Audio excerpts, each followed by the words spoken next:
Okay,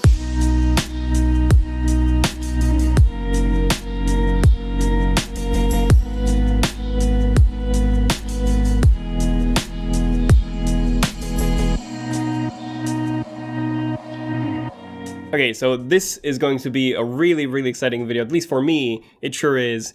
And that's because we're talking about the new 2019 MacBook Pros. We've actually had some recent leaks that show that Apple's working on completely redesigning the MacBook Pro this year, which is a bit surprising. So grab all that popcorn, all those drinks, everything you need, sit back, relax, and here's everything you need to know about the new 2019 MacBook Pros. Also, we're doing that giveaway again in this video, so stay tuned until the end if you want to, join the giveaway. Okay, so the reason why I'm so excited about this is because, well, I use my MacBook a lot. In fact, it is the device I use the most out of every other device that I have, and I have quite a few of them. So I have a 2018 15-inch i9 MacBook Pro. This is the 560X model, not a Vega 20, because Apple didn't want to replace mine with a Vega 20. Some others got lucky, but I didn't. So yeah, unfortunately, I'm stuck with this one.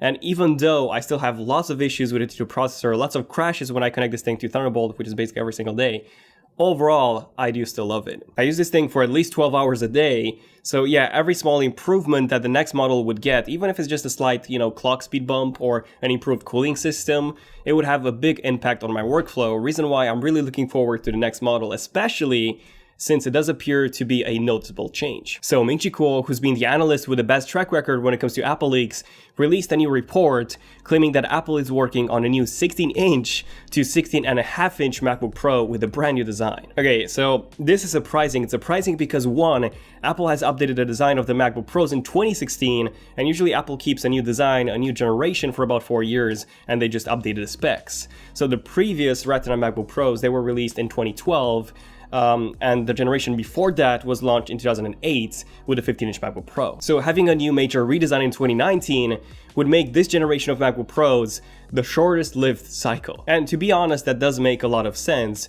And here's why. So initially when Apple designed the 2016 MacBook Pros, they designed them with Intel switching to a 10nm process in mind, but Intel has failed to do that. This is why Apple made them so thin and why they haven't really focused on the cooling system that much. And recently Intel has started focusing on adding more and more cores to their processors, which is a really good thing to be honest, but the more cores you add and the more you increase the clock speed without engineering a new and smaller architecture, the more power the CPU would consume, and therefore the harder it would get. Now, also when the 2016 MacBook Pros were launched, they actually had a lot of issues. I've had 10 plus issues with mine. The speakers blew out twice, the GPU failed, the keyboard failed twice. Yeah, I've had a lot of issues. But aside from the new design and the touch bar that most people didn't use to its fullest anyways, the performance was also worse on the 2016 MacBook Pro than the 2015 models. And yeah, videos actually took longer to export than on the 2015 model. The 2017 model was a pretty good improvement in terms of the CPU performance, but Pro users wanted more and more. They wanted even more powerful processors, a better GPU, more RAM, more storage, and Apple finally decided to make that happen in 2018. The 2018 MacBook Pro finally featured 32GB of RAM, but Apple had to make a compromise using DDR4 memory, which actually consumes more power as LPDDR4 wasn't available yet. Apple also added a significantly more powerful Vega 20 GPU, which features pretty much double the performance that you get in the Radeon 560X. You could also get up to 4 TB of storage, so this seemed like the perfect MacBook, right? Well, no, it wasn't. And that's because Apple decided to include the Intel i9 8950HK processor in the top-of-the-line model, which as a decision in itself, it was great because this is the most powerful laptop processor that you can get. It comes with 6 cores and a clock speed of 4.8 GHz, but the problem is that this chip was not designed for such a small and thin body. I mean, you're all probably very familiar with the thermal throttling issues that this MacBook Pro had. I've done a full throttling test and performance review here a few months ago, and the reality is that, this processor barely goes over 3 GHz. It never reaches the advertised 4.8 GHz speeds. I mean, what Apple did was the equivalent of putting a jet engine inside a Volkswagen Beetle. It would just run at 10% of its speed, otherwise it would completely destroy the Beetle. And this is why Apple needs a redesign ASAP. Especially if they want to focus on the prosumer market, they need a better cooling system, a larger battery, and they need to fix all those issues such as, the T2 crashes, the T2 processor crashes, all the annoying crashes that, by the way, happen on all the Macs running this chip It's really annoying. And they also need to fix that keyboard, which, yes, still isn't great. The 2018 MacBook Pros have a noticeably better keyboard in every single way than the 2017 model and the 2016 ones, but it still has almost no key travel. And yes, it still breaks. Okay, so how would Apple fix all of these issues? Well, realistically, there are two design options here that I have in mind, essentially. So if both of them have a 16 to 16.5 inch display, then in terms of the option 1, it would have the exact same design as the current generation, just with a larger 16.5 inch display instead of 15 inches, so the whole thing would be larger. The body would be thicker, as well as have an entirely new cooling system, possibly even a vapor chamber, similar to what Microsoft has done with the Xbox One X. Now, that's pretty cool, but option number 2 is the more exciting one, because this one involves an entirely new design. So we've made a full concept of this, and this is how we've envisioned it. Okay, so you know how with the new iPad Pros, Apple has actually increased the display size on the 10.5 inch model to 11 inches while keeping the exact same body. Well, they've actually done the same thing with the iPhone XS Max, which has the exact same size as the iPhone 8 Plus, just with a significantly larger display, 6.5 inch versus 5.5 inch, and the almost complete removal of the bezels. Now, since the MacBook Pros are also portable devices, I do expect Apple to do the same rather than, launch an even bigger device. Keep in mind that Apple has discontinued the 17 inches MacBook Pro. They used to sell this thing, and just because it was too big, and most people were using this thing as desktop anyways. And if Apple does apply the same logic to the 2019 MacBook Pro, it would come the exact same form factor as the 2016 generation, just with a larger 16 to 16.5 inch display. So this would mean that the bezels would be reduced dramatically, especially the top one that's quite huge.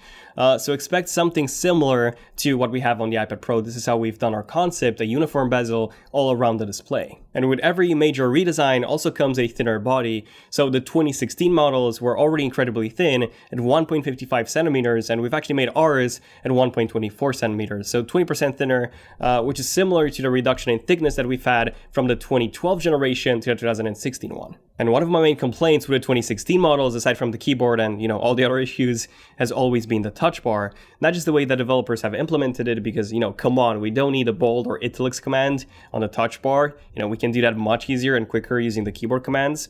Photoshop actually implements it quite well, to be honest, but aside from the implementation, my main issue here is in terms of its size. There's so much empty and unused space left right above the touch bar, especially on the 15-inch model, and I've always felt like the touch bar was just too small, so we've actually made ours extend up until the very top. And with this much larger touch bar, Apple could also add support for the Apple Pencil, which would be awesome. So this would be perfect for not just, drawing, but also for sketching some quick notes, or for signing digital documents right there with the Apple Pencil. That would be the dream. This way it would bring the MacBook Pro closer in functionality to the iPad Pro. Now you're probably wondering why we didn't put a fingerprint reader on the touch bar anymore. And that's because Apple will most likely remove it in favor of Face ID. We now have Face ID on the new iPhones as well as the new iPad Pro. So the only product category that's still using Touch ID is the Mac. The Mac Pro and the MacBook Air to be exact. And then just like the touch bar, the speakers could also be extended to reach the very top of the body. And I don't know, I just feel like this overall as a design is a much better design than the 2016 MacBook Pro. It's similar to those, but it's a much more polished version. And something that I also expect Apple to do is to make the MacBook Pro as dark as the iMac Pro and the new Mac Mini, if not even darker than that. So I actually love the color that Microsoft has decided to go for on the Surface Laptop 2 and the Surface Pro 6. It's still matte black, and I don't know, it just looks so sleek and so much nicer than the light gray that the MacBook Pros come in. Okay, so that was the design, but what about the actual specs? Well, like Minchiko said in his report, the display would be between 16 to 16.5 inches. Everyone probably wants an OLED display. That would be amazing. Unfortunately, it's not happening anytime soon. The iPad needs to come with OLED first. Once we get OLED on the iPad, then we'll get it on the Mac. Now, when it comes to the processor, we would get Intel's Sunny Cove architecture, finally built on a 10nm process. Finally, Intel. By the way, Apple has already moved to 7. And in terms of the processor, the highest end model would be the i9 9980HK processor. This would be a replacement for the 8950HK, and this chip is said to be an 8-core processor.